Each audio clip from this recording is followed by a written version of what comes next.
Enchaînement d'opérations avec des nombres relatifs. Grand 2, produit de plusieurs facteurs.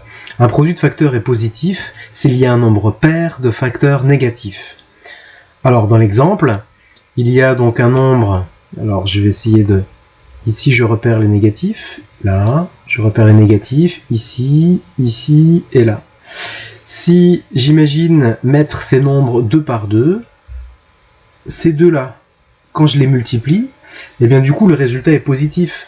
Parce que un nombre négatif multiplié par un nombre négatif donne un nombre positif. Les deux là, quand je les multiplie, eh bien j'obtiens un nombre qui est un nombre positif. Et donc du coup globalement, comme je n'ai que des nombres positifs à multiplier avec des regroupements de nombres négatifs qui forment des nombres positifs, eh bien globalement on est bien sur un résultat positif. Ok, maintenant je vais passer à l'autre phrase. Un produit de facteurs est négatif s'il y a un nombre impair de facteurs négatifs. Alors je vais repérer ici le premier nombre négatif, le deuxième nombre négatif et le troisième nombre négatif.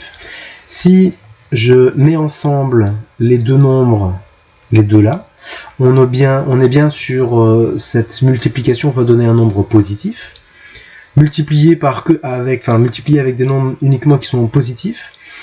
Et il va rester un seul, donc nombre, celui-ci. Ce nombre-là, en fait, va être, pourquoi pas, hein, donc en tout cas, il va y en avoir un, qui va rendre toute la multiplication négative. Et donc, du coup, comme il y a 3 facteurs négatifs, et bien du coup, globalement, on va avoir un résultat négatif. Alors attention, il faudra bien s'assurer qu'on est sur un produit.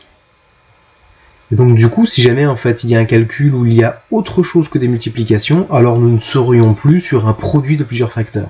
Et donc du coup, c'est uniquement dans le cas où on a des opérations qui ne sont que des multiplications. Il faut bien faire attention à ça.